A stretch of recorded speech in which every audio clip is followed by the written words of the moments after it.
In this episode, we are going to look at the 6 smart strategies to beat inflation while investing in government bonds.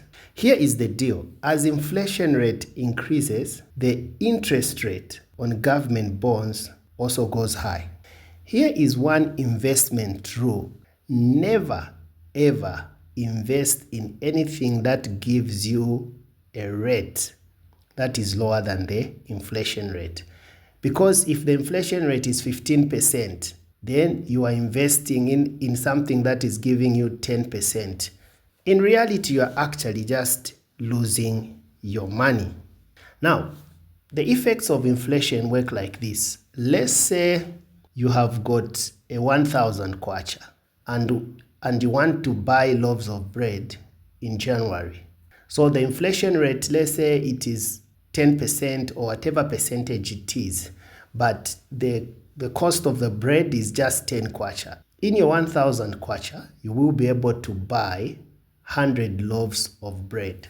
Now, let's say we are now in December. You still have the same 1,000 kwacha, but now due to inflation, the cost of one loaf has increased to 20 kwacha. 1,000 divided by 20, you are going to get 50 loaves. You've got the same amount, the 1,000, but the purchasing power of the 1,000 has actually reduced thanks to inflation. So whenever you are investing, you need to think about inflation. The 50,000 kwacha you have now, it won't be worth 50,000 in 15 years.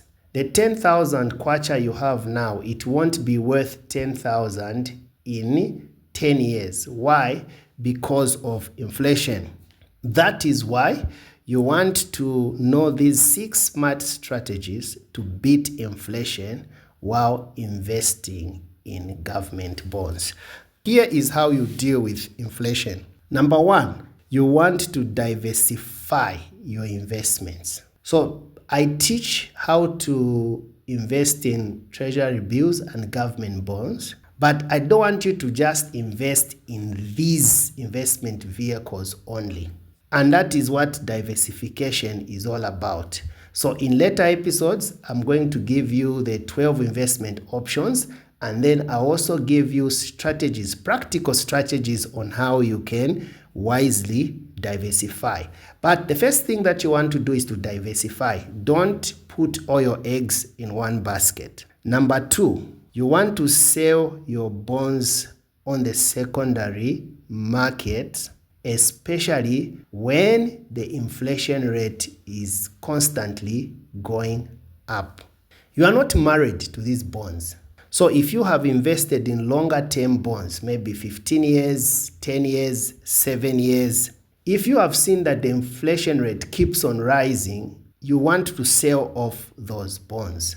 So we have got the primary market and then we have the secondary market. The primary market is the place of first issuance. When the bonds are just released by the Bank of Zambia, that is the primary market. Now, on the secondary market, you can now begin to sell off your bonds so that you get back your money and reinvest that money again. Remember, when inflation is going up, the Bank of Zambia is going to be increasing the rate on the bonds. So if you are stuck with a lower interest rate on a long-term investment option, you'll be losing out. So you want to go ahead and sell out your bond. Number 3, reinvest your coupon to enjoy the effects of compound interest. So compound interest is just interest on your interest. So when you receive your coupon, don't be so excited and you just blow all of it.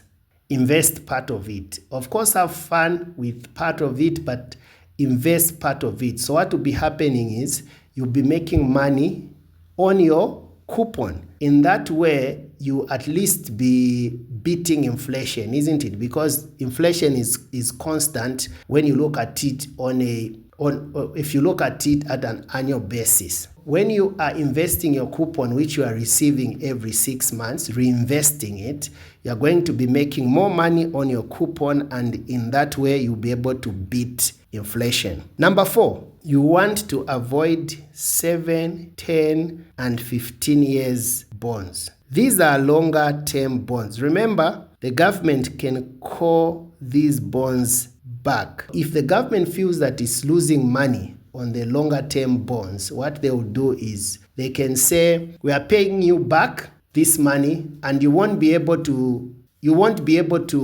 argue or to do anything, because in the prospectus that is issued on their website, they have clearly stated that the 7, 10, and 15-year bonds, they have the right to call them back. So what you want to do, instead of exposing yourself to inflation risk with longer term bonds, just buy bonds that have a shorter term, like 2 years, 3 years, or 5 years. But of course, if you feel that the inflation will be stable, then you can go ahead and buy the longer term bonds. Number 5, buy bonds that offer a return that is higher than the inflation rate. So what you want to do is you want to monitor the inflation rate. Now you are officially an investor. So as an investor, I would like you to be paying attention to investment news, to business news. Follow my channel on WhatsApp.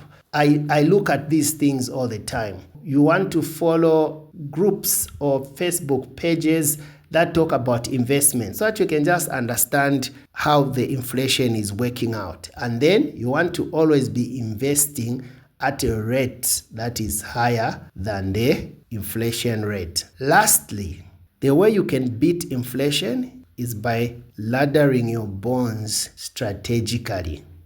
So what I mean by laddering your bond strategically is, don't just buy bonds anyhow. Just because it's now easy, you can go on the investor portal and just click a button and you bid, and you are happy that you've bought a bond now, and you are even boasting and telling your friends. You need to do it strategically. You need to do it thoughtfully. Now, this particular topic deserves an episode on its own. So I'm going to dive deep into this topic in the future episodes, because I want you to do this correctly.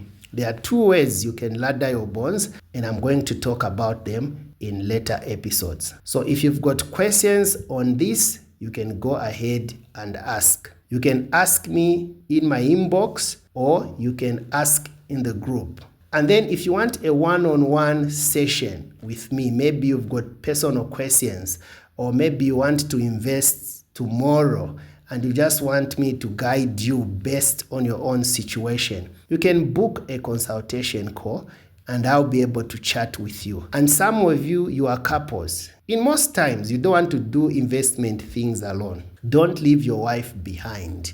So we can have a Google meeting, you, me, and your wife, or we can have a conference call where you can ask questions with your wife, and then we can be able to chat. I'm a musician, I play the keyboard, so there's something that we always say when playing music. We say, when you are learning a song, do the right thing the first time that you learn the song. It's like when you learn the song in a wrong way, you keep on playing the wrong thing. To unlearn the wrong thing is very, very difficult. That is why you want to learn the correct thing just when starting the song. So in a similar way, when you want to begin investing, do the right thing. When you are investing, make sure you do the right thing always, even if you're doing it for the first time, but make sure that you do the right thing. So that is why I've encouraged you to get the Treasury bills and government bonds manual and read it. Don't just buy it and keep it. Get it and read it. It's only 70 pages, so you'll be able to be done with it in no time.